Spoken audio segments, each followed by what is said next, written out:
बड़ी खबर आज की लगातार हम आपको दिखा रहे हैं। बड़ी कवरेज न्यूज नेशन पर आप देख रहे हैं। प्रधानमंत्री नरेंद्र मोदी का मिशन कश्मीर और कश्मीर को लेकर ठीक 1 घंटे के बाद बैठक होने जा रही है। सबसे बड़ी बैठक है ये और कश्मीर के नेताओं के साथ 370 जम्मू कश्मीर से हटाए जाने के बाद ये बड़ी बैठक हो रही है। पीएम आवास पर 3 बजे सर्वदलीय बैठक है जिसमें लगभग सभी दल के नेता शामिल होंगे जो कश्मीर से जुड़े हुए हैं।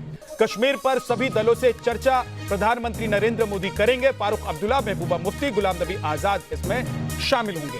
जम्मू कश्मीर को लेकर इसमें बात होगी। जम्मू बीजेपी के नेता भी इस बैठक में शामिल होंगे। उससे पहले जो हलचल हुई वो भी आपको बता देते हैं।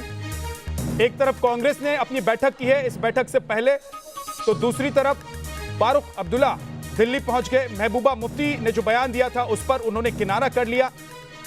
और साथ ही साथ आपको बता दें कि बीजेपी ने भी अपने कार्यालय में बैठक की कश्मीर के नेताओं के साथ। तो ये तमाम जो अपडेट्स हैं जो सुबह से लगातार हम आपको दिखा रहे हैं, लेकिन अब वक्त ज्यादा नहीं है। ठीक 1 घंटे के बाद यह बैठक शुरू हो जाएगी। गृह मंत्री अमित शाह प्रधानमंत्री नरेंद्र मोदी से पहले 1 घंटे तक बात कर चुके हैं इस बैठक से पहले आज ही। और आपको बता दें कि अजीत डोभाल भी उसमें मौजूद थे और मनोज सिन्हा भी। और इस वक्त की एक और बड़ी खबर आपको बता देते हैं। जेके हाउस सज्जाद लोन पहुंच गए हैं। कश्मीर पर बैठक में शामिल होंगे सज्जाद लोन। पीपल्स कॉन्फ्रेंस के नेता हैं सज्जाद लोन और वो भी अब पहुंच गए हैं दिल्ली, जहां वो बैठक में शामिल होने के लिए अब पहुंचे हैं। Jammu and Kashmir house Sajjad loan पहुंचे हैं। कश्मीर पर होने वाली बैठक में वो शामिल होंगे, हिस्सा लेंगे। पीपल्स कॉन्फ्रेंस के नेता हैं सज्जाद लोन। सज्जाद लोन अब दिल्ली पहुंच चुके हैं। J&K हाउस में इस वक्त मौजूद हैं और 3 बजे से जो बैठक होने वाली है उस बैठक में वो भी पहुंचेंगे। कश्मीर पर हो रही इस बैठक में तमाम उन नेताओं को, पार्टियों को न्योता दिया गया है जो कश्मीर से जुड़े हुए हैं। तमाम उन नेताओं से प्रधानमंत्री नरेंद्र मोदी बात करना चाहते हैं। कश्मीर के भविष्य पर बात होने की उम्मीद पूरी है। और इस मुद्दे पर बात करने के लिए कुछ खास मेहमान हमारे साथ जुड़े हुए हैं। उस्मान माजिद, उपाध्यक्ष जम्मू कश्मीर अपनी पार्टी के हैं, बहुत बहुत स्वागत है आपका। मोहम्मद अमीन, पूर्व संयुक्त निदेशक हैं चुनाव आयोग के। अवधेश कुमार जी, वरिष्ठ पत्रकार, लगातार हमारे साथ जुड़े हुए हैं। और साथ ही आपको बता दें कि भट्टी साहब हमारे साथ जुड़ जाएंगे कुछ ही देर में। और अनुराग दीक्षित को आप देख रहे हैं, मेरे सहयोगी जो इस वक्त प्रधानमंत्री आवास के बाहर मौजूद हैं। सबसे पहले अनुराग के पास चलते हैं। अनुराग, 1 घंटे का अब वक्त मुश्किल से बच गया है, 3 मिनट निकल गए हैं, यह बैठक शुरू होने जा रही है। उससे पहले क्या अपडेट है? जी विद्या, देखिए बिल्कुल आपने सही कहा, 60 मिनट का तकरीबन वक्त बचा है और मैं अपने वीडियो जर्नलिस्ट से कहूँगा कि वो दिखाएं।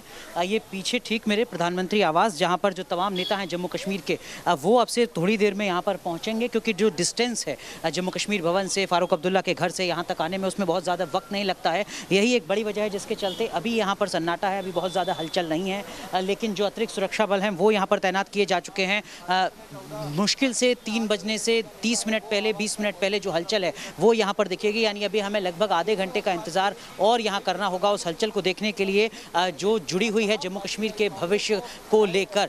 किस तरीके के मुद्दे होंगे इसको लेकर अभी तक 2 बज चुके हैं, लेकिन सिर्फ और सिर्फ क्यास लगाए जा रहे हैं। और जैसा हमारे सहयोगी विकास चंद्रा ने कुछ देर पहले कहा था कि ये सबसे बड़ी चुनौती होगी केंद्र सरकार के लिए कि वो एक सामंजस्य स्थापित करे। ये उन तमाम नेताओं को भी समझना होगा जो जम्मू कश्मीर से यहाँ पर आ रहे हैं कि वो दरअसल में किस एजेंडे पर आ रहे हैं। 370 को लागू करना, हटाना, 35 को लागू करना, हटाना, बहुत पानी बीत चुका है। 22 महीनों में वो स्थितियां नहीं रही हैं कि उस पर चर्चा भी हो। ये अलग बात है, जैसा तहसीन अभी कह रहे थे, तहसीन पूनावाला, कि देखिए मामला सब जुडिस है, उस मुद्दे पर बात नहीं करनी चाहिए। लेकिन अगर बात नहीं करनी चाहिए तो दिग्विजय सिंह क्यों पाकिस्तान के पत्रकार से कहते हैं कि अगर हम सत्ता में आएंगे तो हम 370 को लागू करने पर, उसकी बहाली पर हम विचार करेंगे। ये भी उनको भी समझना होगा कांग्रेस पार्टी को। लेकिन यहाँ की जो बात करने की बात करती है, फिर कश्मीर के तमाम वो नेता या पार्टियां जो 370 बहाली की बात करते हैं वो क्यों करते हैं, ये तमाम सवाल हैं। लेकिन जैसा कि आपने कहा और अवधेश जी ने भी कहा कि अब इन मुद्दों पर तो बात होनी नहीं है, बात तो होनी है आगे भविष्य को लेकर कि आगे जम्मू कश्मीर में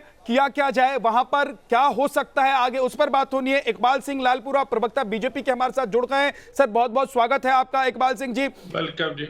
वेलकम जी, वेलकम। इकबाल जी, अभी एक उहापोह की स्थिति तो यही है कि बात क्या होगी। हालांकि बहुत सारी बातें साफ भी हो चुकी हैं अलग अलग बयानों से कि जो लोग इसमें शामिल हो रहे हैं, जो पार्टियां इसमें शामिल हो रही हैं बैठक में, उनका एजेंडा क्या होगा, मुद्दा क्या होगा। लेकिन बीजेपी की रणनीति क्या है? शांति, विकास और लोकतंत्र, ये हमारे 3 मुद्दे हैं और उस मुद्दे में कश्मीर भारत का अभिन्न अंग है, ये सबको मालूम है। अनुच्छेद 370 35A पे कोई बात हो नहीं सकती। अब कोई गुंजाइश नहीं है, जो उसका विलय हो चुका है। तो ये हमारा स्टैंड है, बहुत छोटी सी बात है और ज्यादा नहीं है, इसी के में ही बात होगी। जी ठीक है सर। उस्मान माजिद साहब, क्या अब जरूरत है कि ये बैठक जो हो रही है उसमें 370 35A पर बात हो, या फिर जैसा कि लालपुरा साहब कह रहे हैं कि भाई विकास की बात करेंगे, शांति की बात करेंगे, आगे क्या होना चाहिए उसकी बात करेंगे? देखिए, जहां तक इस बातचीत का सवाल है, हम इसको खुशाइन कदम देते हैं और समझते हैं कि इससे कोई अच्छा नतीजा निकलेगा जिसका असर रियासत यूटी के अवाम पे पड़ेगा और यूटी पे पड़ेगा। जहां तक 370 की बात है, कल केंद्रीय सरकार की तरफ से एक स्टेटमेंट आया है कि 370 पे बात नहीं होगी। तो इसमें मुझे नहीं लग रहा है इस बात पे ज्यादा ध्यान दिया जाएगा, कोई 370 की बात करे। आगे बढ़ने की जरूरत है, इसमें कोई दो राय नहीं है। अब जहां हम खड़े हैं वहां पीछे नहीं जा सकते हैं, आगे बढ़ना है। और जिस पार्टी ने 370 को अबॉलिश किया है, क्या आप उनसे एक्सपेक्ट कर रहे हैं कि वो 370 हमें वापस दे? उनके पास एक दो मुद्दे थे जो उनने कर लिए, और जैसे कांग्रेस ने भी अपने वक्त में किया और बीजेपी ने भी किया है। अब हमने वो चीजें देखनी है जहां से हम आगे बढ़ सकते हैं और आगे का रास्ता हमारा जम्मू कश्मीर के अवाम को राहत पहुंचे। तरक्की की बड़ी जरूरत है, शांति की बड़ी जरूरत है, और रियासत को उस ग्रिड पे, यूटी को उस ग्रिड पे लाना है जो पहले जो कई 1-2 साल से जिस ग्रिड से हम उतर चुके हैं, जिसको 370 के ऊपर बात करनी है। देखिए, हमारी पार्टी ने, जो अपनी पार्टी है, मेरी पार्टी, हमने ये कहा है कि जिस दिन एब्रिगेशन ऑफ 370 का 35 का हुआ, तो उस दिन हमने कहा है कि अब आगे बढ़ने की जरूरत है। हमने पार्टी लॉन्च की, मुख्तलिफ पार्टियों से निकल के, कांग्रेस से, नेशनल कॉन्फ्रेंस से, पीडीपी से और बाकी छोटे मोटे ग्रुपों से निकल के एक बहुत बड़ी पार्टी बनाई है जिसका नाम अपनी पार्टी है, और अल्ताफ बुखारी साहब इसको हेड कर रहे हैं। हमने उस वक्त बोला कि जो कुछ निकलेगा दिल्ली से निकलेगा। आप भूल जाए कि पाकिस्तान वगैरह बाकी जितने भी चीजें हैं, हमने प्रधानमंत्री से बात करना है, हमने होम मिनिस्टर से बात करना है। अगर हमने आगे बढ़ना है तो उसका एक ही रास्ता है कि दिल्ली से बात की। ठीक है अवधेश जी, हेलो, ठीक है माजिद साहब, ठीक है, आपकी बात पूरी हुई, मैं आपके पास लौट कर आऊंगा। अवधेश जी, ये तो अच्छी बात है जो माजिद साहब कह रहे हैं कि भाई प्रधानमंत्री ने या एक पार्टी ने, एक सरकार ने जो डिसीजन लिया उससे वो पीछे तो जाएगी नहीं। इसीलिए अच्छी बात तो यही होगी कि आप ये कहें कि पाकिस्तान से बात कर लीजिए, उससे अच्छी बात तो ये होगी कि आप प्रधानमंत्री नरेंद्र मोदी से बात करें, और उन्होंने बुलाया है तो बैठकर आप बात भी करें, और आगे का जो रास्ता है वो भी आप तैयार करें कि कैसे जम्मू कश्मीर में विकास की बहाली हो। देखिए, मैंने पहले बताया कि जिस पहले से तैयारी के साथ सुनियोजित तरीके से 370 हटा था, 151 केंद्रीय कानून वहां लागू हुए, करीब 60 प्रादेशिक कानून खत्म करे गए, अनेक कानूनों में संशोधन, बहुत चीजें बदल गई है। वहाँ मानवाधिकार आयोग के कानून लागू हो गया, अल्पसंख्यक आयोग कानून, सब नहीं थे पहले। तो इतने व्यापक परिवर्तन के बाद कोई सोचे कि अब कोई पीछे हट जाएगा और फिर से जैसे 1957 से शुरुआत हुई थी उसके बाद विशेष कानून की वहां आएगा, तो ये तो वो कल्पना करता रहे अपना। इस समय जो कश्मीर की आवश्यकता है, देखिए पहला क्या है कश्मीर के लिए, हमेशा एक एजेंडा रहा है देश का भी कि सुरक्षा सुनिश्चित हो। कोई भी कानून या व्यवस्था तभी हो सकती है सुरक्षा सुनिश्चित होगी। दूसरा यह है कि वहां राजनीतिक प्रक्रिया हो, लंबे समय तक राज्यपाल राष्ट्रपति शासन लागू न रहे, और वो राजनीतिक प्रक्रिया की शुरुआत कैसे हो, तो उसके लिए भी आधार बनाया गया। पंचायत चुनाव हुआ 2 स्तरीय। आपको पता है कि जम्मू कश्मीर में 1993 में देश भर में 3 स्तरीय पंचायत कानून लागू हुआ, लेकिन वहां फारूक अब्दुल्ला और ने लागू ही नहीं किया, तो यह कानून लागू हुआ। वहां डीडीसी के चुनाव हुए, 3 स्तरीय लागू हो गया है। अब इसके बाद अगला है कि क्या केंद्र शासित प्रदेश की तरह, दिल्ली की तरह विधानसभा करके अभी चलाया जाए, या उसको पूर्ण राज्य का दर्जा दिया जाए। तो उसमें आप देख रहे हैं कि जब गृह सचिव आ रहे हैं, राष्ट्रीय सुरक्षा सलाहकार आ रहे हैं, तो जाहिर है सिक्योरिटी पर कुछ बात तो होगी उसमें। तो वो इस पर बात होनी है और इन सब के विचार जानेंगे। ये नहीं है कि अब कश्मीर मसले का आपके क्या विचार है, कैसे समाधान करें। जो लोग समस्या के कारण है वो समाधान के कारण नहीं हो सकते हैं। पीडीपी और नेशनल कॉन्फ्रेंस जम्मू कश्मीर की समस्या का कारण नहीं है, ठीक है तो सर। उससे समाधान पर क्या ठीक चर्चा है। हो सकती है? मोहम्मद एक अमीन अंतिम साहब। बात नहीं, एक अंतिम बात विद्या, जी सर, बहुत जी सर। पाकिस्तान की बहुत चर्चा हो रही है। जब 5 अगस्त 2019 को ये संविधान भारत ने ऐतिहासिक निर्णय लिया, तो 6 अगस्त को राष्ट्रपति ने वहां संसद की बैठक बुलाई, वहां की नेशनल सिक्योरिटी काउंसिल जिसकी आपात स्थिति में मीटिंग होती है वो बुलाई, और उसने कहा भारत से हम सारे संबंध खत्म करेंगे, राजनीति को वापस बुला लिया, 5 कदम उठा दिए, सुरक्षा परिषद ले जाएंगे, सुरक्षा परिषद ले गया। तो वहां सब जगह मुंह की खाया है, तब उनसे हमको क्या बात करनी है? अब तो 370 के बाद देश समझ ले, कश्मीर समझ ले और दुनिया समझ ले कि पाकिस्तान से इस कश्मीर के विवाद का अंत हो गया है। अब बात होगी तो केवल पाक अधिकृत कश्मीर का होगा। और मेरा अपना मानना है कि जैसे 24 सीटें आरक्षित है, एक राज्यसभा सदस्य पीओके के तहत नामित जो है सरकार को करना चाहिए और ये कदम उठाना चाहिए आगे समय में। ठीक है सर। मोहम्मद अमीन साहब हमारे साथ जुड़े। मोहम्मद अमीन साहब, अब एक चर्चा ये भी है कि जो राजनीतिक प्रक्रिया है उसको आगे कैसे बढ़ाया जाए, और उसको आगे बढ़ाने में क्या कोई अड़चन भी है या अड़चनें दूर हो चुकी हैं? नहीं, देखिए ऐसा है कि जो भी स्टेट के इलेक्शन होते हैं और एक प्रक्रिया है, इसमें क्या होता है डीलिमिटेशन और कॉन्स्टिट्यूंसीज का अलग अलग से हिसाब किताब देखना कि वो किस एससी रिजर्व कॉन्स्टिट्यूंसी की है तो उनको हटा के दूसरी तरफ किया जाता है। अब पहली बार वहां पर डीलिमिटेशन कमीशन का जो प्रक्रिया चालू की गई थी, वो कमीशन ने काम जो नोटिफिकेशन हुआ था वो 6 मार्च 2020 को हुआ था। लेकिन हुआ क्या कि उस वक्त जो है ये देश में ये कोरोना काल चल रहा था और बड़ी स्थिति गंभीर थी, इसलिए क्या है कि इस कमीशन का जो एक्सटेंशन कर दिया गया 1 साल और के लिए, और ये इसमें एक ही मीटिंग हो पाई थी। इसमें क्या है, हमारे देश के जो सर्वोच्च न्यायालय की रिटायर्ड जज हैं, रिटायर्ड जज जस्टिस रंजना देसाई, और उसमें सुशील चंद्रा जो हमारे चीफ इलेक्शन कमिश्नर हैं वो एज ए कमिश्नर मेंबर थे, और के शर्मा रिटायर्ड आईएएस ऑफिसर हैं जो स्टेट इलेक्शन कमीशन J&K के स्टेट इलेक्शन कमिश्नर हैं, और डिप्टी इलेक्शन कमिश्नर हमारे जो इलेक्शन कमीशन ऑफ इंडिया के हैं वो इसमें चंद्रा भूषण कुमार साहब, और उसके बाद है हमारे सेक्रेटरी KN बहार जो डीलिमिटेशन के इलेक्शन कमीशन के सेक्रेटरी हैं। इसका 1 साल का टेन्योर था कि इसको कर दिया जाएगा, लेकिन चूंकि ये चल रहा था प्रॉब्लम कोरोना की, इसलिए इसको 1 साल के लिए और बढ़ा दिया गया है। और आपको ये बड़ी खुशी होगी कि संविधान के हिसाब से पहली बार ये कश्मीर के अंदर एसटी शेड्यूल्ड ट्राइब्स का सीट देने की बात हुई है और उसका रिजर्वेशन होगा, और ये पहली बार हुआ है। एससी तो थी लेकिन शेड्यूल्ड ट्राइब्स नहीं थी, ये पहली बार किया, और 7 सीटें यहाँ पर बढ़ाई गई हैं। पहले 83 सीट थी जो अब 90 हो गई हैं, और इनका पूरा परिसीमन चल रहा है और पूरी प्रक्रिया हो रही है। अब इसी के साथ हमारा इलेक्शन कमीशन अपनी तैयारी कर रहा है इस स्टेट में इलेक्शन करने के लिए।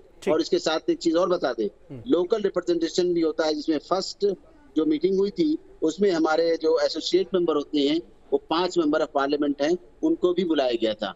अगर चूंकि असेंबली है नहीं वहां पर तो इसलिए असेंबली के मेंबर होते हैं, लेकिन इसकी वजह से एसोसिएट मेंबर जो 5 मेंबर पार्लियामेंट हैं उनको भी इस मीटिंग में बुलाया गया था। एक ही बार मीटिंग हुई है, अब दोबारा और मीटिंग होगी और आगे की कार्रवाई की जाएगी इलेक्शन कमीशन की तरफ से। ठीक है। पद्मश्री रविंद्र कुमार जी हमारे साथ हैं, संविधान विशेषज्ञ। रविंद्र कुमार जी, गाहे बगाहे कुछ लोग हैं ऐसे जो संविधान की आड़ में लगातार सवाल खड़े कर रहे हैं। लगातार वो कह रहे हैं कि संविधान को दरकिनार कर जम्मू कश्मीर में जो किया गया सो किया गया। मामला सुप्रीम कोर्ट में भले ही है, लेकिन ऐसे लोग मौका ढूंढते हैं कि उनको किस मौके से, चाहे केंद्र सरकार हो चाहे प्रधानमंत्री नरेंद्र मोदी हो, उन पर निशाना वो साध सकें। तो ऐसे लोगों को आज जब जम्मू कश्मीर को आगे ले जाने के लिए बैठक हो रही है, आप क्या कहना चाहते हैं? देखिए, ये जो 370 अनुच्छेद है, ये अगर आप इसकी भूमिका ही पढ़ें तो ये अस्थायी है, संक्रमणकालीन है। तो ये कुछ समय के लिए था, कोई परमानेंट ऐसा था नहीं। अब जो स्टेप ले लिया भारत सरकार ने, क्योंकि संविधान के अकॉर्डिंग अब इसकी कोई महत्ता है नहीं, अगर वहाँ है भी अभी 370 तो अब इसकी कोई वैलिडिटी नहीं है, ये निष्प्रभावी है। अब जो लोग राजनीति करते वो उन तक उनकी बात है, बाकी कोई ऐसी बात नहीं। अब सही बात है कि लोकतांत्रिक तरीके से बिल्कुल संतुलन क्षेत्र का बना करके सभी वर्गों को साथ लेकर के आगे बढ़ने की आवश्यकता है। और जो प्रधानमंत्री जी और भारत सरकार अब इस दिशा में आगे प्रयास कर रहे हैं, बहुत अच्छी बात है कि सबको उन्होंने बुलाया है, सबको साथ लेकर के सलाह मशवरे से आगे बढ़ना चाहते हैं। तो ये बहुत स्वागत योग्य कदम है और इन लोगों को अब राजनीति बंद करनी चाहिए। कोई पाकिस्तान का कोई अब इसमें स्थिति है नहीं। अब बात सही है, अवधेश जी कह रहे थे वो भी ठीक है, अभी एक और मित्र कह रहे थे वो भी बिल्कुल सही बात है कि आगे बढ़ने की ज़रूरत है। वहाँ का आम जन स्वतंत्रता और समानता के लिए समान रूप से भागीदार हो और लोकतांत्रिक प्रक्रिया से, लोकतांत्रिक जितने पहलुओं उनकी सबकी मजबूती से आगे बढ़े, यही है। और इसके लिए ये कदम बहुत स्वागत योग्य है। ठीक है सर। इकबाल सिंह लालपुरा साहब, देखिए बैठक तो होने जा रही है और वक्त ज्यादा बचा नहीं, अब लगभग 45 मिनट का वक्त बच गया है, लेकिन उससे पहले जिन लोगों को बैठक में बुलाया गया है उनमें से कई नेता ऐसे हैं जो 370 को लेकर बयान दे चुके हैं कि वापस 370 बहाल किया जाए। और महबूबा मुफ्ती तो कह चुके हैं कि कश्मीर के नेताओं से आप बात कर रहे हैं तो पाकिस्तान के नेताओं से भी बात कर लीजिए। तो ऐसे लोगों से क्या बातचीत संभव है? बातचीत का मुद्दा क्या है, इसको सामने रख के बात होगी। जो प्रधानमंत्री जी ने खुले मन से सबको बुलाया है, सबकी बात सुनी जाएगी, लेकिन मुद्दा जैसे मैंने आपको कहा, केवल विकास, अमन, शांति, स्वतंत्रता, लोगों के विचारों की, लोगों को अपनी बात कहने की, यही रहेगा। डेमोक्रेसी कैसे एस्टेब्लिश की जाए? जो 370 है वो तो पुरानी बात हो चुकी है, that's part of history now. उसके बारे में विचार करने की तो कोई बात ही नहीं है। एजेंडे के बिना कोई बात करता है तो हम वहां देखते हैं, सुनी जाएगी। एक खबर आपको बता देते हैं तस्वीरों के साथ। देखिए अब से कुछ ही मिनट के बाद अब ये बैठक शुरू होने जा रही है और बैठक शुरू होने से पहले नेताओं के पहुंचने का सिलसिला शुरू हो गया। सीधे चलते हैं, अनुराग दीक्षित मेरे सहयोगी मौजूद हैं इस वक्त पीएम आवास के बाहर। अनुराग, कौन कौन दिखाई दे रहा है आपको पहुंचता हुआ? देखिए विद्या, मैं आपको तस्वीरें दिखाता हूं, अभी भी लगभग वैसी ही तस्वीर नज़र आ रही है। हलचल बहुत ज़्यादा नहीं है, हालांकि वक्त बहुत ज़्यादा नहीं बचा है। 30 से 40 मिनट का वक्त मुश्किल से बचा हुआ है यहाँ पर, लेकिन जो अभी हलचल है वो नहीं है। और उसके पीछे की वजह बेहद साफ़ है, क्योंकि यहाँ से उन तमाम नेताओं के घर या आवास जहाँ पर वो ठहरे हुए हैं, वहाँ से यहाँ तक आने का जो वक्त है वो बहुत ज़्यादा नहीं लगेगा, बहुत नज़दीक हैं। लिहाजा 3 बजने से 10 या 15 मिनट पहले जो हलचल यहाँ पर दिखेगी वही आपको नज़र आएगी। उससे पहले यहाँ पर बहुत ज़्यादा जो हलचल है वो नज़र नहीं आती है। हालाँकि सुरक्षा व्यवस्था को थोड़ा सा बस केवल बढ़ाया गया है। लेकिन एक अहम बात जो आप अभी चर्चा कर रहे थे वो मैं ज़रूर बताना चाहूँगा। 370 हटाने की बात या 370 की बहाली की बात जो अलायंस कर रहा है, ये दर्शकों को समझना होगा कि केंद्र सरकार के द्वारा जो परिसीमन आयोग बनाया गया है, जिसको जस्टिस रंजना देसाई हेड कर रही हैं, उसमें 5 सदस्य भी हैं जो लोकसभा के सांसद हैं, जिसमें जितेंद्र सिंह हैं जो भारतीय जनता पार्टी के हैं, लेकिन उसमें फारूक अब्दुल्ला भी हैं, उसमें मोहम्मद। ठीक है अनुराग, वक्त एक ब्रेक का है, ब्रेक से लौटेंगे तो आपके पास लौट कर आएंगे।